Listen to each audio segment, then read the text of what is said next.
Y'all know I usually let the fellas jam out for a little bit before we get the show started. What's going on, y'all? Welcome back to the Check Swing Podcast with myself, the brains and brawn of the show, Coach Santa, and the Hall of Famer, my man Rob Battle, who's putting on for y'all today. He said, today was laundry day, man. So I just felt like, putting on something light and it's hot. I'm gonna go ahead and flex on y'all real quick. Pull the guns out, sun's out, guns out. Hall of Famers in the building. What's up, y'all? How y'all feeling? Feeling great. Hot. Great. Hot. It's definitely hot. Yeah, and it's hot too. Do you name your guns, Rob? I never got into that. I guess I never was too clever to come up with it with cool names. Well, so this is Boom, and then this is Pow. So there you go. You're welcome. I don't have a name for mine either. I don't. I let them speak for themselves, man. Somebody else will name it. Yeah. You can get away with that when you're above 6'1". Yeah. Never been there, so I don't know. I guess ain't been close. Lord. Listen, I'm so short. I was listed as 5'7" on my roster in college. That's how short I was. Well, how many college athletes 5'7"? So you was listed at 5', so that means you really 5'6"? I wish. Because wasn't Allen Iverson listed at 5'10" or 5'11"? He was listed at like 6 foot. He was like 6 foot. Oh, so that was before. about 5'10", 5'11". He's like 5'11". Yeah. Fastest dude I ever seen in real life, for sure. Quickest anyway. Oh, when he showed up to practice. Sorry, I'm sorry. Here we go. And then we probably going to talk about Embiid at some point too. I'm sorry. I apologize. It's all right. I mean, speaking of that, my daughter was. I'm excited. She's doing the Sixers camp. Ooh, this week. Nice. CCP. Basketball's not her thing, but I wanted to get out of the house and have some fun, meet some new friends, learn a couple things. But then she comes out, they all give her all the campers a jersey, and guess what number she got? No, 21. No, what was your jersey number? Hold on. 21. I was 20. Hold on. You were 23. Okay. 21. She came out with a 21 jersey. She said she had a rough day today. She was like, "Oh, I didn't do well. I passed the ball to the other team." I was like, "Damn it. See? It's that damn 21. Did she complain of? It's not your fault. Did she complain of stomach cramps and have a weird craving for Chick-fil-A? Right. She was definitely craving Chick-fil-A today. Okay. Yep. She heard my wife is stopping there. She's like, "Why do you get me Chick-fil-A?" That's Justin's boy. Yeah. Good night, everybody. No, I will go. And before we get in the show, we did not plan on talking about this, so I'm bringing it up. So I apologize, fellas. I will say this. Uh-oh. After that first game, because I didn't really see the second game yesterday, but after that first game, I was wondering. I wanted to say I couldn't wait for the show so I could say I feel like Embiid is not going to get a lot of playing time on the Olympic squad. Dude's out of shape already. He said he's out of shape already. Well, he wasn't in shape last time we saw him. So when you say already, you mean he ain't in shape yet. He played a full basketball season. Played the most games he ever played in his life. See, here we go. See, you're getting shots in there, just underhanded, sneakily. You're getting some shots in there, even if you don't mean to be. You're getting some shots in there. So I'm gonna saying, he's in 2 games. He's not looking good. He fouled out in 12 minutes of the first one. Yeah, and his game. Well, I shouldn't say his game. His the way he plays, like if he feels too slow for the Olympic game, for the international game. To me, I'm not a professional. Everybody knows this. And I feel like his game doesn't mesh well with the players around him. Now, what I'm hoping as a Sixers fan is he learned something from all these great players he's playing with, whether it be on the court, off the court. I hope he learns something and brings it back to the team. I'll leave it at that. This MB trash section segment is brought to you by the Chick-fil-A cookies and cream milkshake. No, it's not, because they didn't give us any money. It is not. Don't lie to the people. Don't lie to them. I don't think I asked y'all how y'all been, but it doesn't matter now because I think y'all told us already, even if you didn't. But this is. Go ahead. Remind me at some point. I have to make a public apology to the Make-A-Wish Foundation. I'm gonna let you go ahead and do that right now. Okay. That seems kind of important. So, remember how I told you I went to the Phillies Orioles game a couple weeks ago, right? With my sibling, with one of my nieces, and they're going through the lineups. They're going through the starting lineups, and the PA system when you're sitting in the upper deck of Camden Yards is not clear for whatever reason. It's like one of those Casio radios that were sold at Radio Shack in like 1987, kind of sort of thing. So they're going through the line. Of course, it's like majority Philly fans, Orioles fans. So they're announcing the Orioles. Phillies fans are booing. And at this point, I'm not really paying too much attention. So I'm like scrolling through my phone. So a name was blurred out because I assumed again that they were going through the Orioles announcement. So then I stopped scrolling through my phone and I just go, boo! I just start booing. So my niece slaps me on the shoulder. She's like, Uncle, no, it's the kid throwing out the first ball. I was like, so hold on. So it gets worse. So I was like, oh, okay. And she's laughing uncontrollably and like putting her head down in shame. And I'm like, what's wrong? She's like, he's a Make-A-Wish kid. I was like, oh. And she's like, I don't think anybody heard you. And then I'm looking around and everybody's doing this. I was like, oh, God. To make matters worse, so he throws the ball. He's like 20 feet short. There's a guy standing next to him. So I'm like, all right, he might have like, issues with his legs. So he did the joint where he flicks his wrist. He went like this, and it was a cane. So not only was he a Make-A-Wish kid, but he was blind. I was like, so I need to publicly apologize to the blind kid who got booed by a guy in the upper deck of Camden Yards. So you booed the blind Make-A-Wish kid. Yeah. Whatever his name was, because I couldn't hear it clearly over the loudspeaker. So to you, the blind Make-A-Wish kid who goes by the name,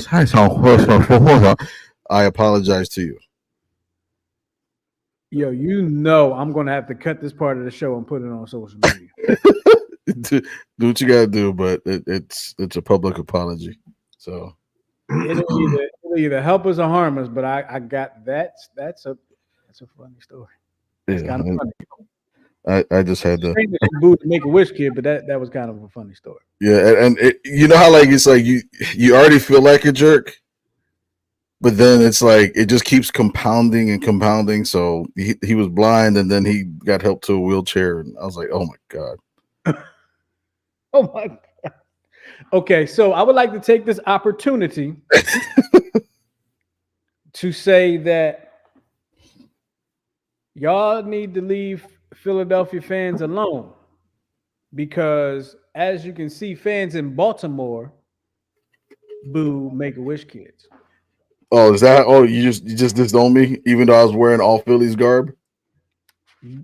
Fans in Baltimore, in Camden Yards, did what he did. Posing as Philly fans, got it. I would be willing to bet a lot of money.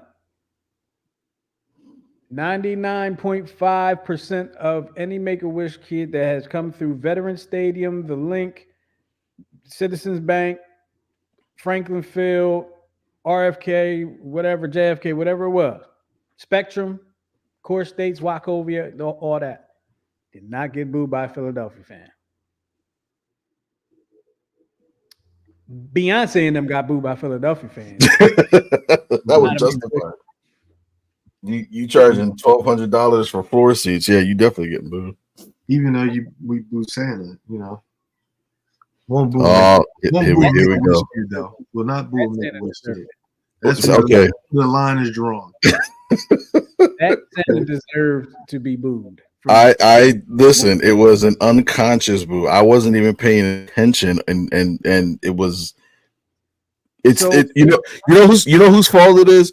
It's whoever runs the PA system at Camden Yards for having such a crappy system that I couldn't hear what was going on the field. Let me ask you a question. Sir. When you booed, like, was everything else quiet? Yes, it was like So because you they in the whole stadium that decided to boo at that very. Like, you didn't even follow along with other people were doing. no, I did. It was just so random and blatant because I honestly, you know how like you do something and it's like you pick up right where you left off, and you think you're still doing that thing. That's I swore it was the number 9 hitter I was getting ready to boo, and it wasn't. It was little Tommy, blind Tommy. So everybody just kind of. Yo, you were that guy for 9 I minutes. was that guy. I was that guy, and I felt bad. You are somebody's story Who? all over Baltimore. You're somebody. You know these Phillies fans, they boo wish a kid. I'm like, oh, I gave Philly fans a bad name for that day. Damn, you are a messed up individual for that. So I apologize also to the Phillies, the sober Philly fans that were there. Okay. All right. Well, that is your apology to Make-A-Wish Foundation. Hopefully, they will accept your apology and understand that you did not mean to boo who you ended up booing. You meant to boo who you thought you might have been booing, and it definitely wasn't directed towards him. Misplaced boo. Yes. A misplaced boo. There you go. I also wanted to make a point. You know, even though I love. Listen, I thought it was a great saying. But apparently, I got reprimanded by my wife. Said we can't say midget. So Yeah, apparently you can't say that. I looked up the proper term. We can use dwarf. Like don't be a mental dwarf. Got it. You know, I thought, but isn't dwarf derogatory too? it's more accepted as a proper term. So Little dwarf person just doesn't quite fit there. Yeah, little person. Yeah, it doesn't. It doesn't.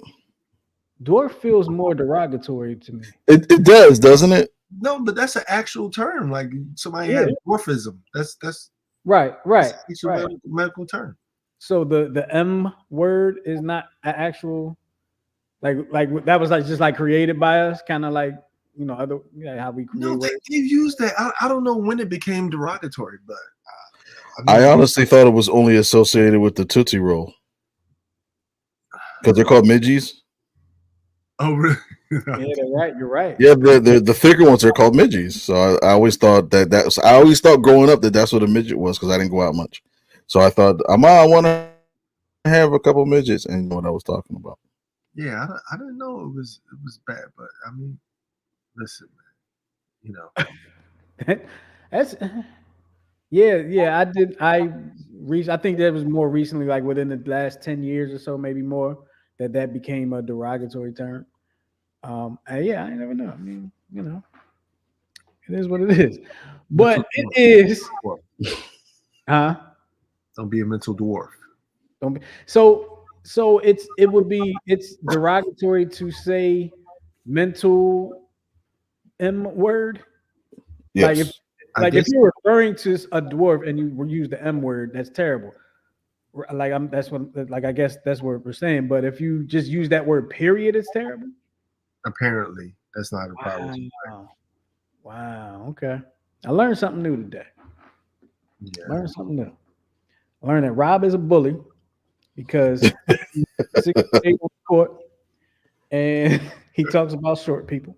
And I learned that somebody else boos kids that shouldn't be booed. Okay. All right. So I'm not going to tell you anything about myself. I'm just going to leave it for another day. Oh, you don't have a sin that you need to repent from. Almighty Jesus. That's why I use very Come high. on, we emptied out the skeletons, Jay, and you got something there. I would have to think. I wasn't prepared. Like I would have to think about, something that I can't get put on punishment for. So I would have to think. Maybe by the end of the show, I'll have something. But just, stuff pops in my head randomly. But we are it's not a weekend, but tonight is the MLB, the Major League Baseball All-Star game. Last night was the home run derby. All right. And before we talk about that anthem, let's talk about Alec Bohm a little bit, since he is a Philly. He participated. Kind of surprising to me that he was in there because he's not really known as a power hitter like other guys. But he was in there and he held his own. He made it to the semis, one ball away from making it to the finals, and who knows. Miguel, did you watch last night? How did you feel about his performance? Like, were you surprised? Were you pleased? How'd you feel? I was pleasantly surprised. I mean, I thought he has the swing for it. Like he has the perfect swing for a home run derby. Leverage. And the only thing that apparently it was something that was talked about to him because he mentioned it, I think, in his post interview, was about there's a lot of hitters that go on big slumps from home. We lost you, Miguel. You mute yourself again. Okay, can you hear me? There you go. We got you. I got two new monitors. I'm fiddling around. I'm reminded of. There we go. Okay, sorry. Are we good? We're good. Okay. I'm reminded of when Bobby Abreu was in the home run derby, and I don't know if he won it or it was in the finals. He won it, and then he went on a terrible slump. The second half of the season. I think the same thing happens like Robinson Cano and a score of other players. So all he said was it wasn't a major adjustment. Because he normally hits to the opposite field. Sweet swing for a right-hander, but So he said his adjustment was just swinging earlier to pull the ball for the home run derby, and it's at a run hitters park, to say the least. So, but I was pleasantly surprised. I don't think he's gonna have the same issues that the other players had. Yeah, my hope is that he got with the batting hitting coach, and right away afterwards, I was like, all right, let's get your swing back together. Let's get it back to normal. Which he did. I mean, in the offseason, like we talked about the last couple of weeks, his hitting to all fields. His defense is a lot better. Mm-hmm. Ever since the I hate this effing place comment, I was at that game. I was there. I got there after all that, though. I was late. Yeah. Don't judge me. Rob, did you have a chance to check out the Derby last night? I did not. I got a message. I was about the anthem. That's about all I saw from it. Just that clip. And we're gonna get into that. Yeah. I'm gonna just give you my thoughts on the home run derby. Miguel, the past few years, I have not been happy with the home run derby. Right, I have not, because I did not like the tournament aspect of it. Right, I like that whoever hits the most wins. That's what I like. I like what they did with it this year. I was pleased. I still would rather it be whoever hits the most, wins. But I like what they did with it. They give you 3 minutes, 40 pitches, comes first. You hit as many as you can. I like that. And then you get the 3 outs in the bonus. That was cool. My only gripe was the semifinals. They did the bracket, but after that, I think they did a good job. I think they changed it in a way that that kind of gives you the nostalgic feel, but also still gives you a piece of the newness of what they were trying to do with the bracket. So I'm gonna give them a thumbs up on this one. Okay. Because I was not happy with. I hated the home run derby the last few years. So, and you remember I sent a text to somebody last night. I was thinking about it. You remember when hitting 10 home runs would be amazing in a home run derby? Yeah. Now people hitting like 1 million. It's crazy. But of course, they're getting a lot more time and chances to do it. Right. The anthem. We got to talk about the anthem. I did not see the anthem live, but just like Rob, I got a text from somebody about the anthem. Let's play a little piece of the anthem. Just a little piece of the anthem. Let me see. With broad stripes and bright stars through the perilous fight, o'er the ramparts we watch were so gallantly streaming, and the rockets' red glare, the bombs bursting in air, gave proof through the night that our flag was still there. Now, I think that's the first time I heard that part of it, where she just tried to hold that note. Question is who was worse, her or Carl Lewis? I'm gonna say she was worse because she's an actual singer. And that squealing. It's like, what? And when Miguel, you sent me this last night, and I didn't say much about it in the text because I thought it was a kid. And I was like, I'm not going to say nothing bad about the kid because the internet is going to murder this little girl. And I just thought she was a kid all this time until you sent the text about she said she's going to rehab. And I'm not talking about she's going to rehab, but I was like, that was an adult. That was a grown-up that was singing like that. Like country singer songwriter. I looked her up. I heard the song. She sound good. I don't know what happened to her. She said she was drunk, but I blame whoever booked her, and whoever allowed her to walk out there in that state. You can't tell me they're just surprised that happened. There were no signs. Like somebody knew. She couldn't have been drinking by herself, and I'm sure she didn't walk from wherever she was drinking from or whatever the case straight onto the field.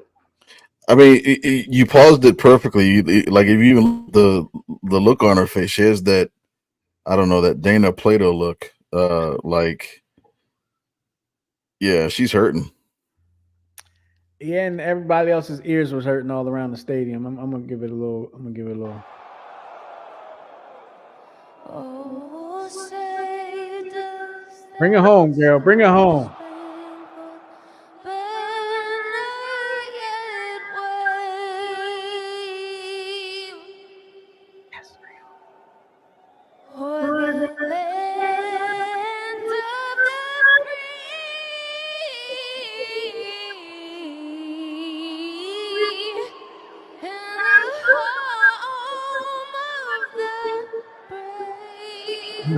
eyes closed. She's definitely drunk. I believe it. Woo! Wee. But like I said, I don't know, man. Is drunk an excuse?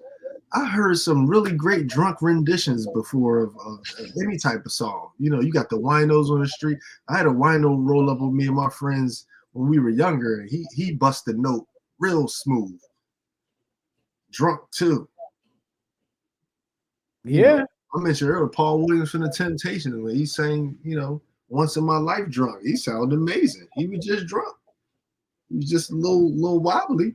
But I mean that you know, this is mine, you can't take it. Long as I know. I love. You know what I mean? Look at it. Yes.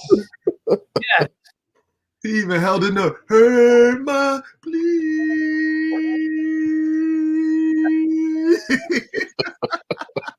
we got to find the video now and match it up and see how accurate he is with that note.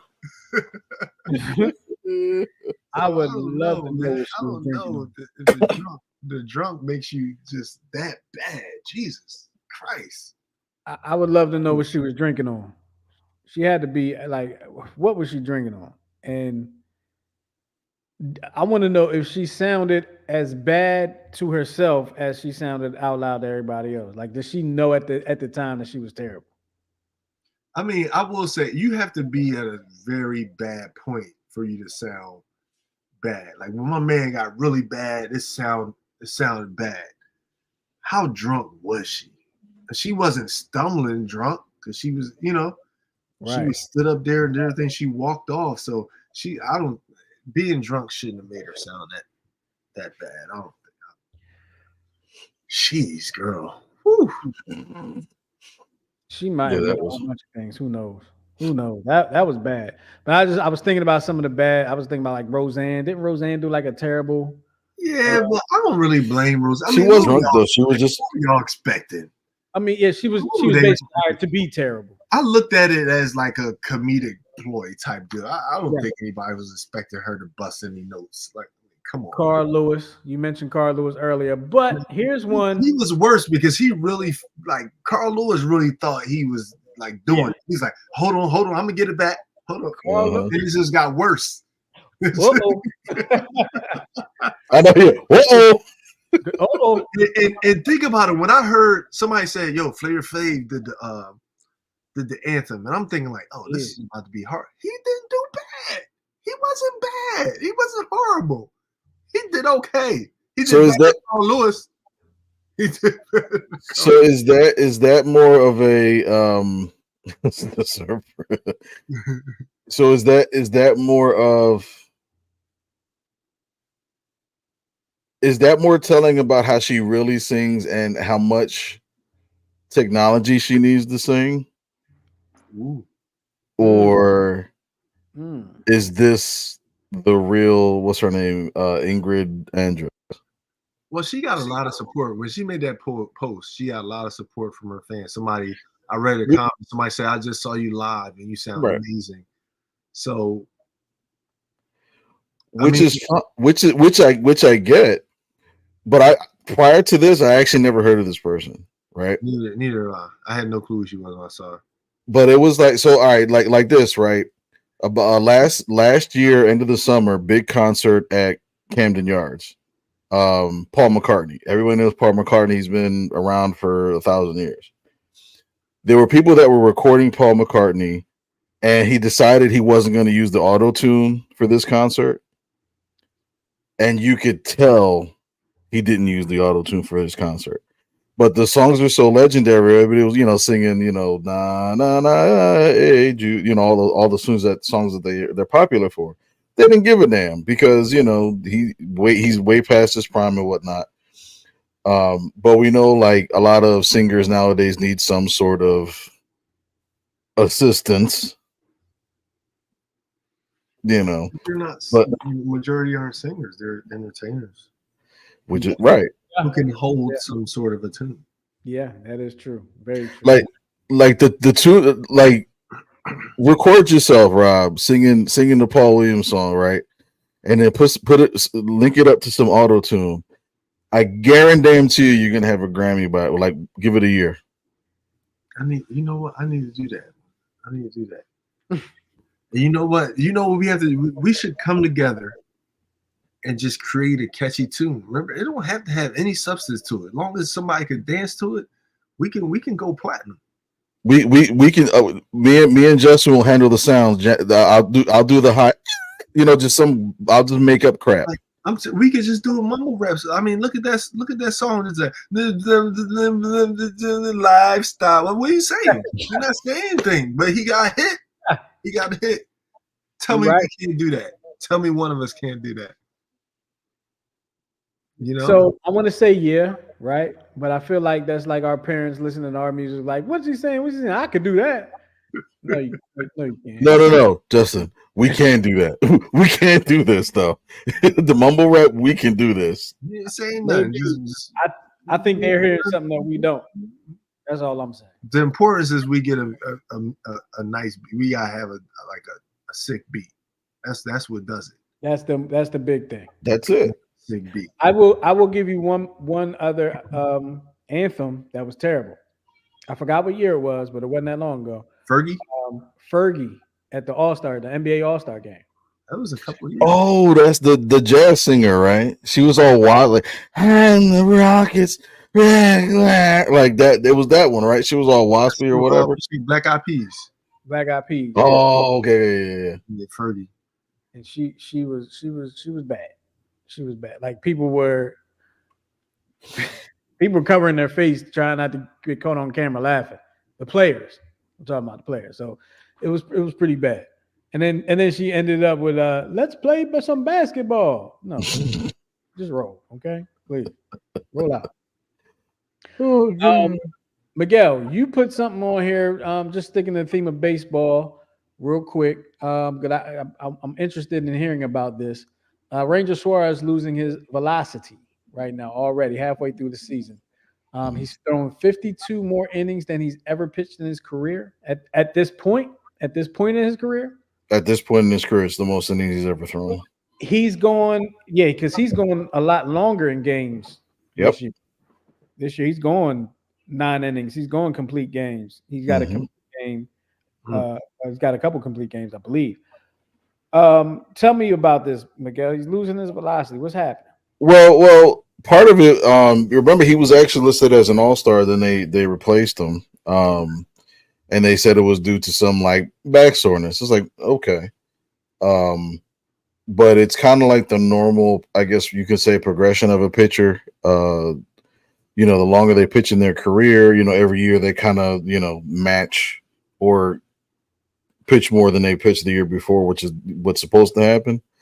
But for whatever reason, it kind of caught up to him. So I think this happened at the perfect time because now, he's not going to have to do anything until the week gives him a good 7, 8 days, 9 days before he has to pitch again. So I think this could not have come at a better time. And I remember you asked the question at the beginning of the season, like, do the Phillies have what it takes to get to the World Series or win the World Series? And I think on paper they do. It's just, what was the one thing? Injuries. As long as you can get through a season injury free, and sometimes, I know, Embiid shot, we talk about load management, being a popular thing from basketball, sponsored by the number 3 Chick-fil-A. And I think you're going to start seeing this more and more, especially from, baseball players, because 162 games is a long season, too long if you ask me. But I think that I'm hoping that he'll be okay. You know what? Since you took a shot at Embiid, I'm going to stop you. I wasn't finished. I know. But y'all taking subliminal shots at me and Embiid all night, and he ain't even in the show. 162 games is a hell of a lot of games. But pitchers don't play 162 games. You may continue.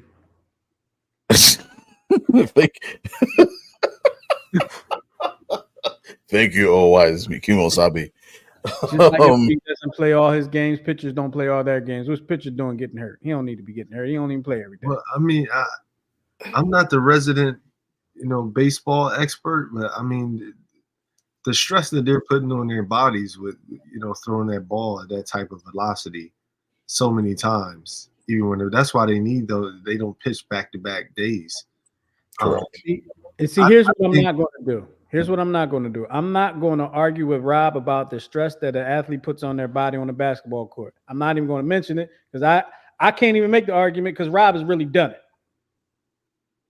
Okay. So I can't even make the fake argument because we done put Rob on this show and I can't even make a fake argument and win. Thanks a lot, Rob. Think about it. I've tried it before. Even when I'm out there just throwing the football too much, I'm like, dang. Yeah. And I'm not. You think about a pitcher that's throwing 90 to 100 miles per hour.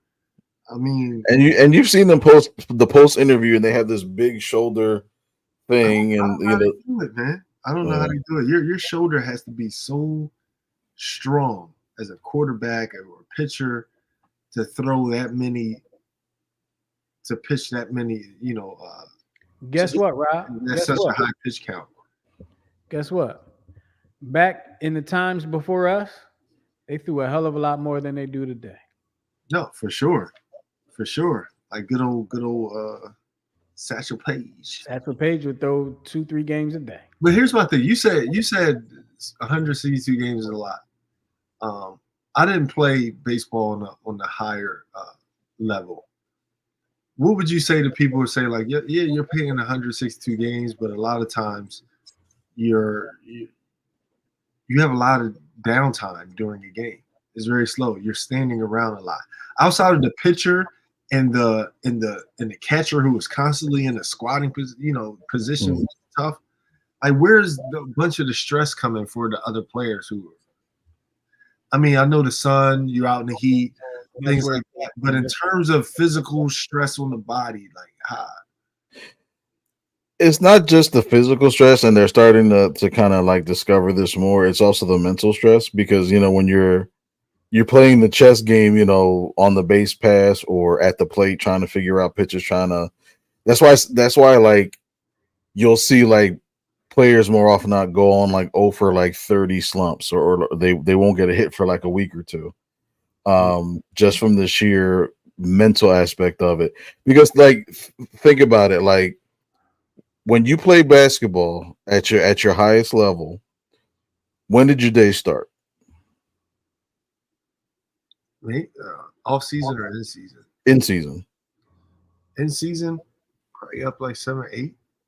7, 8 in the morning, and then like I'm sure there's like a players meeting with the coaches, or a shoot around. It's either shooting weights in the morning and then like basketball practice. Right, and then in the evening. Then you have pregame stuff, and then you have the game itself. So put all that together, and you're doing that at some point for 16 consecutive days. I think last year, the Phillies played 28 straight days without a break. And that also included like travel.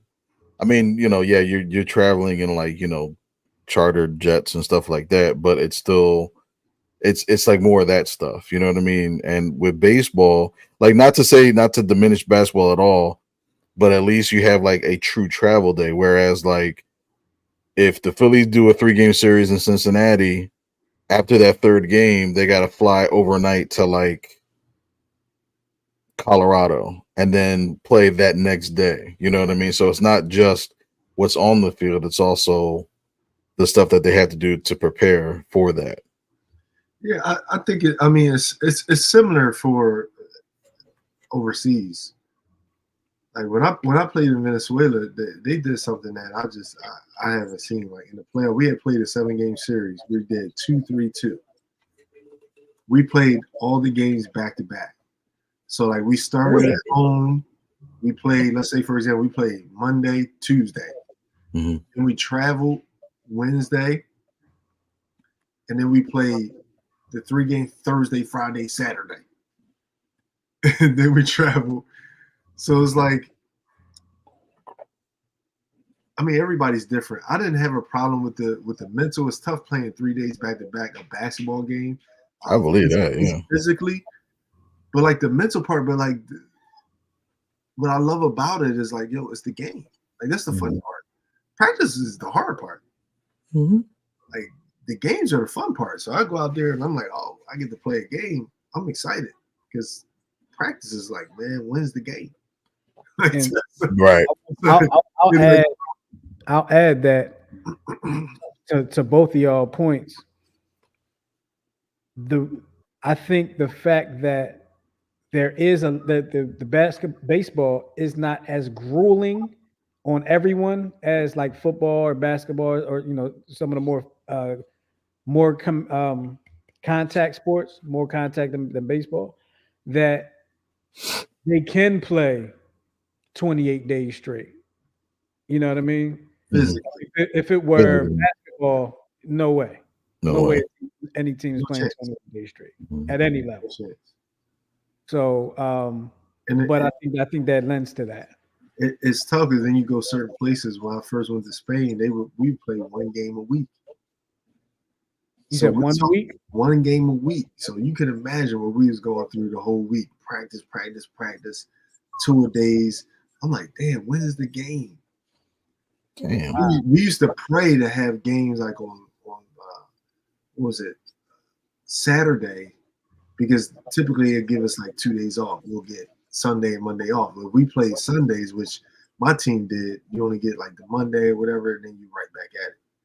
So we used to love having like the Saturday games or like the Friday game because we'll get days off. But I was unbearable. If we lost in one game, you imagine what? Oh, I was a terror. You sit on that for a whole week. I'm not happy until we get back on the court and I get another opportunity to win. So I'm horrible to deal with all week because I'm going ham. Rob, I got a question for you. What was your favorite country to play in? Not due to results, but due to the lifestyle. Spain. Wow. So you loved Spain because of the lifestyle, but the league y'all was playing once a week and you hated that. Like it was like a that was horrible.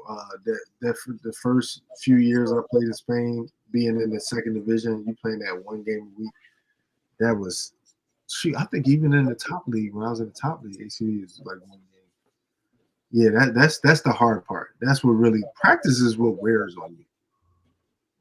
And I was blessed to have played. I played a couple seasons in Mallorca, Spain, so I loved it, man. I got there coming from where was I? Oh, I was coming from Argentina. So the place I came from was pretty cool because I was in a beach city. But you know, Argentina is a third world country, so like my apartment was cool. I was on the top floor. The beach was across the street. But when I got to Mallorca, I was like, man, I got there. I swear this apartment building was like, if y'all remember New Jack City? Yeah. You remember the Carter when it was brand new? That's what it was like. It was built like that in the square. In the middle, you had the pool and like the little park. You go on your balcony, you can look into the center. I go in there. They already had the furniture, the TV, the cable, with English. The kitchen. I had 2 bathrooms, 3 bedrooms. I was like, yo, this is life. And then you got the white sand and clear blue waters. White sand. I mean, wow. What more do you need? Wow. I was happy going to practice every day. Only the court was horrible. The court was like concrete. But other than that, the gym was nice. The court was trash. Really? Yeah. Now you just said something. You just said something that piqued my interest, and I want to ask you about this. Because when we had you on the show as a guest a long time ago, you schooled me to something I didn't know about how the teams, like they'll come up from kids all the way through professional ranks. Mm-hmm. And you said you were in Division II. Now I know because Miguel taught me this a long time ago that these in soccer, international soccer, your team is bad, you can get relegated to another division. Your team is good, I guess you can go up. Is it the same way? Mm-hmm. Is that the same? Really? So when I made it to the top league, which was the ACB, which is basically like the second best league in the world after the NBA. Okay. I took my team in the second division. We won the championship, and we moved up to the first league. That's how we got there. So what usually happens is that in the second division, you win and you go up. 2 teams go up. The 2 bottom teams in the first division drop. Okay. So that's how that goes. And similar for if you're third division, like third division to second division. So when I went to Mallorca, that team had just moved up from third division to second division when I got to Mallorca. So when you move up or down, is there an off season and then you starting a new season in the new division? Yeah. And a lot of times, since the team doesn't have all of the funds, sometimes teams win to move up and they don't have the funds to fill that type of team for the next division, and they'll sell their position and stay down. Oh, really? Wow. So a lot of times when teams move up to the next division, their goal is literally just to stay, just to not be in the bottom two. It's not to like, hey, we want to make the playoffs, we want to win championship. It's we want to maintain ourselves in the division. We don't want to drop down again. So that's really what it's about when you first get in the league. So the longer you get in, the more I guess sponsors they can get, more money you get, better team they can field. Then they can be like, okay, we want to make the playoffs, we want to win a championship. But usually, if it's your first year in the league, your goal is just to stay. Now out there, is it what is it like? Is it revenue sharing or each club has their own money? Each club gets their own. A lot of times, it's sponsorship. A lot of these places overseas, they don't own the gym; they're renting the gyms. Right.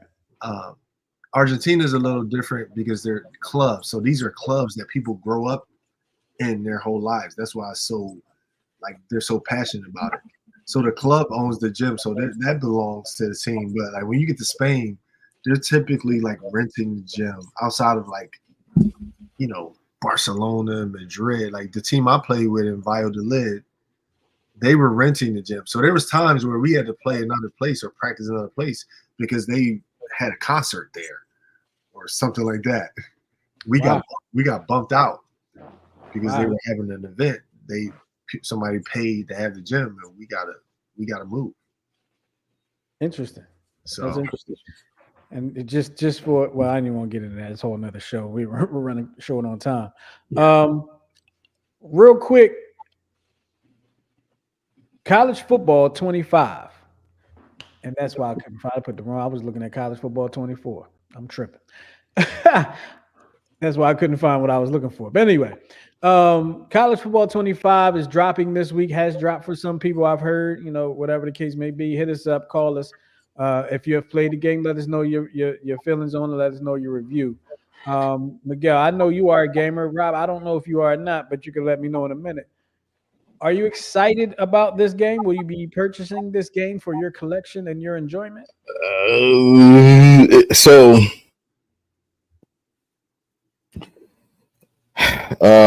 me and a couple of buddies of mine have frequented the Madden franchise, and I think the last couple of years, the gameplay has been kind of wonky at best. So I'll wait to see. Just like with any new technology, like anytime a new iPhone comes out or whatever, I always wait like a year or two to see, make sure they get all the conks out. So yeah, I'm a little apprehensive, I'll say, because the game actually supposed to be released on the 19th, and today was like the pre. Friday. I believe Friday is supposed to be released. Somebody called me yesterday and was like, "It's out right now for early release for certain people," and then like, I don't know. I don't know, so I'm not even gonna get into all that. But yeah, maybe this weekend. I'm not gonna buy it right away. But if they got the free demo, I'll check it out. Rob, are you into the video games at all? I'm not. I used to be. I was a big. I liked playing against people. So if I had teammates, we'll play. We'll play Madden. But I rarely play Madden like by myself or like college football by myself. My older brother is like that. He'll do like dynasty mode and all of that stuff, franchise mode. That's not really my thing. I need somebody across from me I can talk trash to. I got you. I can beat and constantly beat. You want to run it back? Let's run it. Let's run it back. Let's go all night. There's a lot of college. I'll never stop. You want to keep getting beat? You want to play again? Let's go. Let's do it. So and then I stopped when other hobbies. Like if I had a choice to be sitting here playing on a game or be on my bike, I'm gonna ride the bike. I'm not gonna play. I don't even have a game console anymore. It's been years. You don't advocate what? I don't own a game console. Oh, okay. Gotcha. All right. Cool. I'm sorry. Oh, I'm sorry. Was I supposed to put this on? I'm sorry. My bad. Oh yeah, this is one of the many glitches within the game so far. Oh snap! Is he walking over here?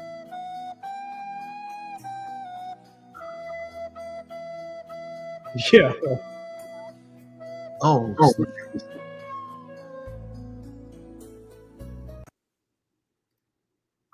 That's messed up. So I just kind of want to know, was he down or not? Like, what the He was levitating into the end zone. what the hell? What was going on there? Okay. All right.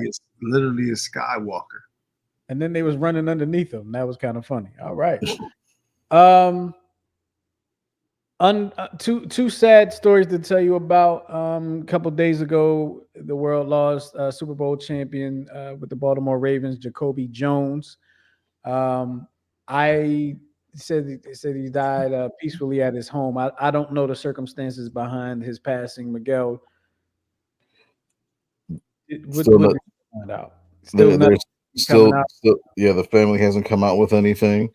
To die peacefully in your sleep, I'm wondering if he had been battling an illness that the family kind of kept out of the press.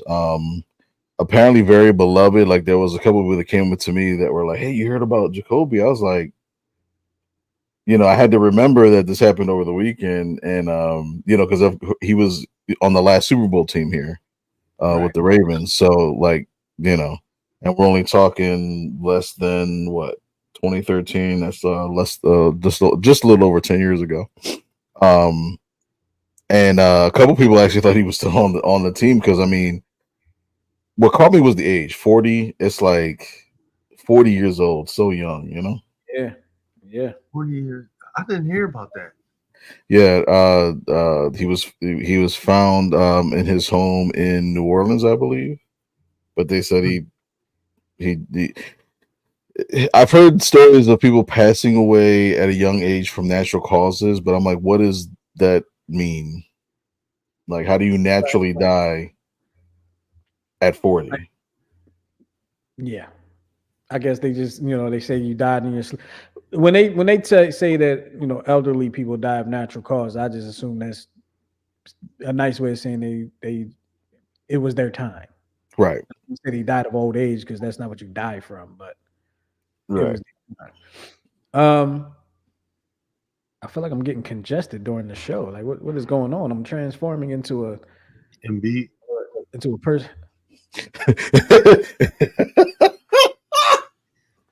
Oh, but he scratched. He scratched from the lineup tomorrow, Coach Battle. He's out. It's fun. I like this ongoing thing about him. I like it. I like it. His only cure is the peach tea from Chick-fil-A. He won a MVP a couple seasons ago. He's on the Olympic team. He averaged 30 points a game. How can you advertise that he's on the Olympic team when he's out of shape? On the Olympic team. Christian Laettner. He's on the Olympic team and he's out of shape. But he's on the team. Can we not talk? Let's not forget what Christian Laettner was. People keep saying that Christian Laettner was that dude. But he was that dude in college, man. Like all I'm saying, Laettner was that guy. He was on the team. Yeah. Miguel is saying, like, how can you advertise Joel Embiid is on the team when he's out of shape? He's on the team. But he's on the team to be a star. Like he's supposed to be a Hall of Famer. He's on the team to help the team bring back a gold medal.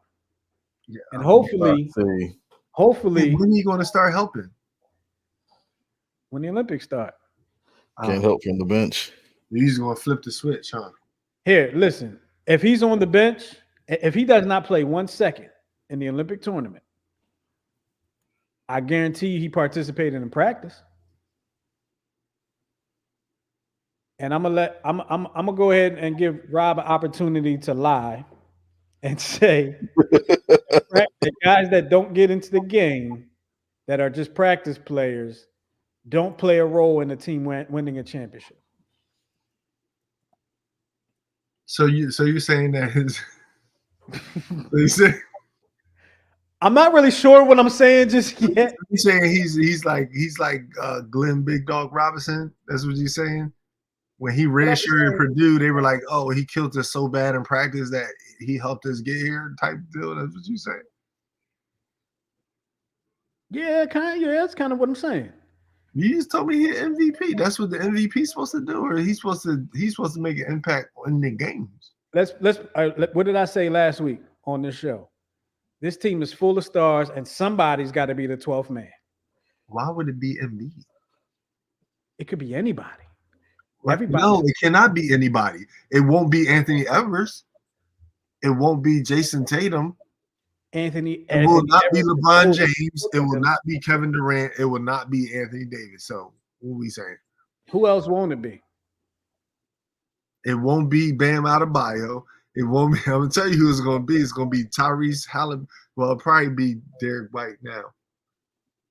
I'm thinking Derek White and probably Halliburton. Unless Halliburton gets cooking. So I realized something very important. The closest Chick-fil-A. Oh God. From there's a Chick-fil-A in Paris, Texas, but there is no Chick-fil-A outside of North America. Yeah, they're not international yet. So that could explain the fatigue. He's going through withdrawal. Are y'all gonna go ahead and make me make excuses for this man? Say again? Are y'all gonna make me make excuses for this man? Well, he going to make you already have. Listen, I haven't made an excuse yet. I know how it is switching countries and stuff, man.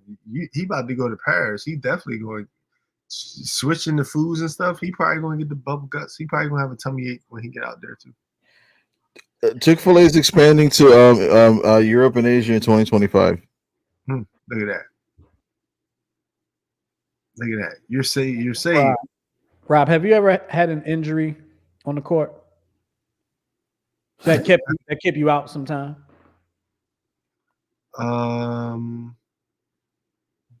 Were you like fortunate enough? Serious injury? Yeah, like a serious. Yeah. Yeah. I've had sports hernia surgery. I have 2 of those. I had a microfracture knee surgery and I had an ankle surgery. You seem to me that you've worked very hard in the game. Just by hearing you talk, you seem that you worked very hard to perfect your craft, to be good at what you do. And you guys say that Embiid does not, right? I'm not arguing that at all. I'm just asking you a legit question. How long would it take you to get back in the basketball shape when you suffered an injury that kept you out for a period of time that would get you out of shape? Just curious. And I know you're a hard worker, so you might get back quicker than most. In my prime, it depends on. So, for example, when I had the sports hernia surgery, that was 2007. Mm-hmm. Recovery was about 6 weeks. By the time I missed like the preseason tournament, by the time regular season rolled around, we're talking about probably another month. So 10 weeks. 10 weeks to get back in shape? Before I was back out there doing it. And it took games to get in game shape, right? Or were you able to kind of? Yeah, you have to take games. Regardless of what people say or they're doing, nothing prepares you for a real game but a real game. Okay. That's a fact. You can play pickup and all of that stuff. Nothing prepares you for the actual game, the intensity that people are playing with, the speed that is moving. People don't play that way in pickup. So you can play pickup, yeah, you'll get your lungs ready, but then you're going to need to get back accommodated with like the gameplay because now you got a little nervousness in. You got to get that out. Those first couple of minutes, you're gonna be like, until you settle down and get into the flow. For me, the first couple of minutes every game, no matter how great of shape I was, it was always taxing. Really? Before before I settled in. Because you were amped up, right?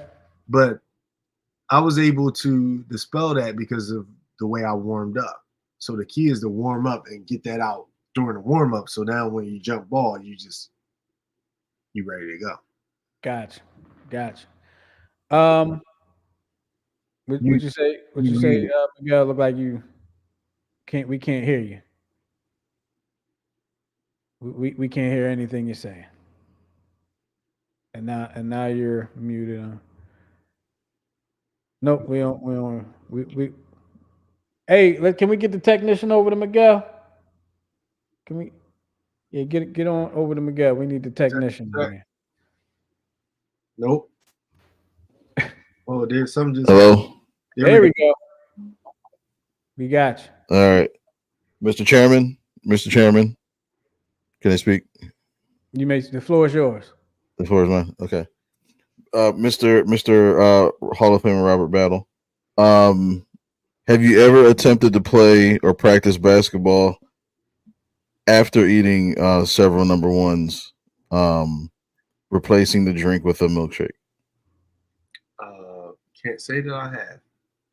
Okay. I bet you have. I bet you have sometime in your career. I bet you.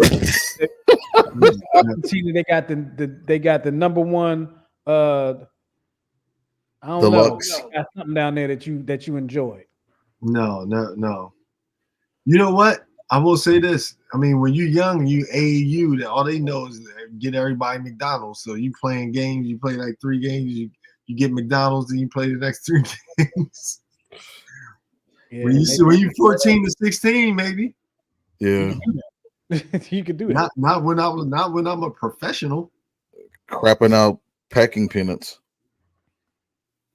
Yeah, I'm just saying, Well, hey man, he averaged 30 points in the playoffs, 30 points a game playoffs on the Chick-fil-A diet. Yeah, but he averaged 34 during the regular season. How much did he average in the 3rd round? I don't know. Same thing LeBron averaged. Same thing James Harden averaged. Same thing Nikola Jokic averaged. you are LeBron James 40 years old. Mm-hmm.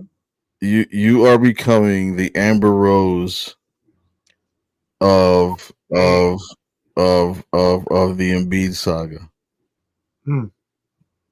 Wow, because I'm saying that we should hold on to a guy that's scoring 30 points a game out of shape on a bum knee in the playoffs. Because I'm saying let's not get rid of a guy that makes the team better when he's there. As you could look at the numbers, as everybody likes to do, they won more games with him there than they won without. Amber. Wow. Wow, because I don't look at fake news. What fake news? You probably the same. You probably still believe in Ben Simmons too, don't you? Hell no. I didn't believe in Ben Simmons when he was here. This is the year. They say he 100%. You didn't see his new video with him shooting threes with no shirt on. Looking at those videos after his first season. But after the first season, he came back not doing it. I was like, I ain't don't. How psychotic do you have to be to do that every single year, thinking they're gonna believe me this time? Thank you. That is strange to me. Is that the Kardashian curse? At its peak. That is strange to me. I do not understand that one bit. Like you keep putting out these videos. You work. Well, you're a great workout artist. You're great. Try to go viral and get paid off those videos. Because if I'm an NBA owner, ain't no way I'm signing you off these videos you keep putting out. I'll miss out if you end up being great. But there ain't no way I'm taking a chance on the Ben Simmons. No way. And if I did, he would have to play power forward, no point forward, and I would have to let Rob tell me how else I'd have to play him on the court because he ain't running the point for me, and I'm not expecting him to score, and he's not getting any crunch time minutes unless he's got to go in to defend somebody in the last second, and we don't need any points. Here's a good question. Switching lanes.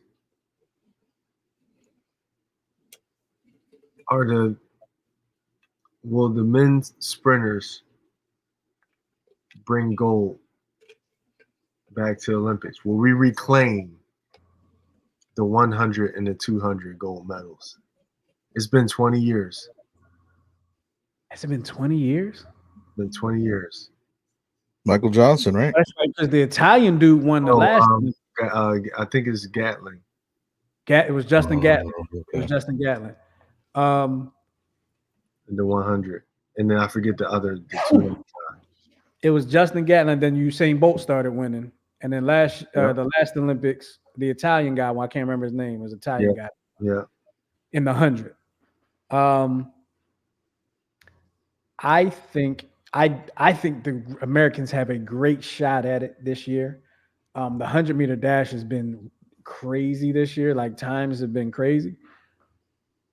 They have a very good shot at it. I feel bad for Christian Coleman because I felt like he would have been great, but he didn't qualify. Well, the United States, will they bring gold? I mean, like Noah Lyles seems to be the 200-meter king.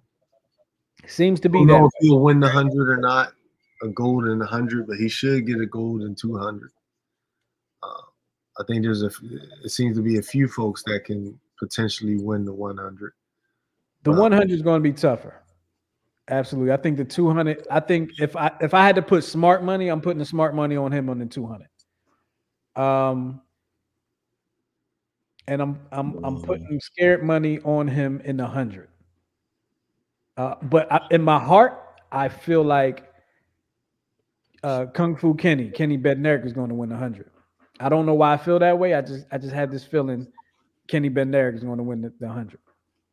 Can Sha'Carri do it? I think she will win the 100. I don't think she'll do the 200, but she didn't qualify. She's not in. She didn't qualify. That's not her race. Yeah, she came in fourth, I think. Fourth. Oh yeah, she didn't qualify, but she did medal. I think she came in third in the World Championship. Because she's good for that burst and then that second win, but for this 200, you need like that extra. You almost need like a third win. So the 200 now we just got Gabby Thomas. Yeah, right. Yeah, she's tough too. But old girl, Brittany. There's Gabby Thomas, Brittany Brown, Mackenzie Long, Sharika Jackson from Jamaica. From Jamaica. 200. I think she's going to win the 200. She was like what was she, 7/10 off of Flo Jo's 200 record? Something like that. Yeah. If she brings it, she should win the 200. Of course, I'm rooting for Gabby Thomas, but I'm expecting to see Jamaica with 2 medals in the 200. Yeah, I don't think Gabby Thomas can beat her. I think Jamaica probably gets 2 medals in 100 too, but I think Sha'Carri wins gold. I think she comes away with the gold. Now, I think the U.S. women is going to kill the relay. They already been doing that. The 4x1. The men. I saw something the other day that they said the 4x100 meter relay team is finally in good hands because they've been cursed for like the last 20 years, dropping batons, bad passes, disqualified. I'm excited for the 4x1. I'm always excited for it, but I'm excited because I believe the Americans can finish in first place. I'm excited for the 4x4 because I'm going to see the young boy. I'm going to see him run. I hope he gets to run in a final, even if it's the mixed. It'd just be the mixed or regular. But I hope I get to see him run in a final. It'd be dope to see that.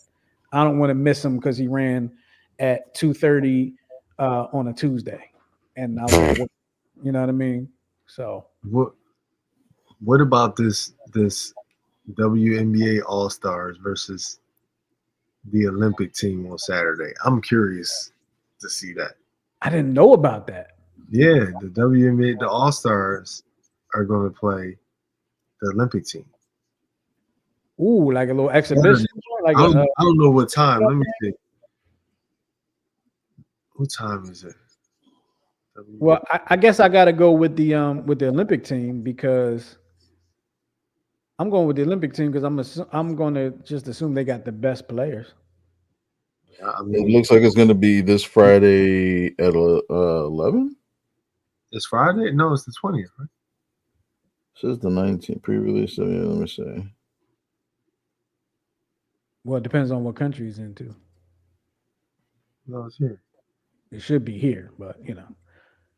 But that should be. I'm glad you told me. I'm going to check that game out. I'll be front and center for that game. Okay, hold on. Here we go. It is.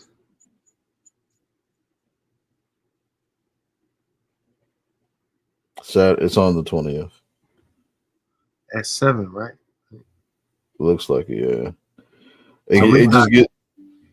So we got the All-Stars they're going to have Caitlin Clark, Aaliyah Boston, Alicia Gray, Kelsey Mitchell, Enrique Ogunbowale. That's the leading scorer I was telling you about. Mm-hmm. They made Angel Reese, Nyeka Ogwumike. Yeah, they got some ballers. Brianna Jones. Should be a good game. Earl Jones, that's the big girl from New York Liberty. That should be a good game. That should be a good game. 7:30 on Saturday. So then you got Team U. You got Aja Wilson, Kelsey Plum, Sabrina Ionescu, Nafisa Collier, Chelsea Gray, Kalia Cooper, Philly stand up. Brittany Griner, Jewel Long, Brianna Stewart. I mean, they got tough. They got some. Here's my prediction. Here's my prediction for that game. I expect it to be a good game. And being in the beginning, I expect Team USA to kind of pull away and make it not look that good. Only because in my mind, Team USA was going to have a little more continuity, a little more chemistry than that All-Star team. And that chemistry is, to me, that chemistry is going to really count for something in that particular game. This U.S. team is, for the most part, has played together for the last few Olympics. If you know, give or take a few people. Tarazi been on the team. Is Tarazi on the team this year? Mm-hmm. Yeah, right. She's on the team. Tarazi's on the team. They talking about deserve. Caitlin Clark didn't deserve. Diana Taurasi don't deserve to be on the team. But they want her to get that 6 gold medal. She going for a record. Okay. How many Brian got? Brian got 3 and a bronze, or 2 and a bronze. He got 3 and a bronze.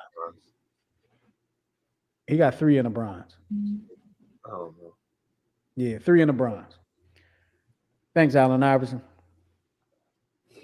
Wasn't his fault though. Wasn't his fault. They gave him a team. They just thought they could run rep shot. More said. What'd you say? That team was horrible. They had like Tayshaun Prince and that team was bad. What was it like? Michael Redd and Tim Duncan. Tim Duncan was on the team, but yeah, I think Michael Redd was on. Chauncey Billups, I think, was on the team. Tim Duncan hated it. He's like, "Y'all never play this again." He didn't like the European rules. And Paul Pierce, I was just watching TV. Paul Pierce on TV the other day. He said why he wasn't on that team because he was on the World Championship team the previous year, and they didn't do well. And he didn't like the, he said he would not play for another U.S. team. And he didn't, and he probably should have been on that team because I think Paul can play a little bit. Paul get on my nerves, but he can play. More sad news. LaSalle legend Joe Jellybean Bryant, father of Kobe Bryant, passed away today. I believe it was today, right? Today at the age of 69. Big 5 Hall of Famer. Shout out to him, man. To the beam. He was a Sixer too. He was a Sixer. He was a Sixer. So yeah, so we're gonna get any last words, gentlemen, before we get up out of here.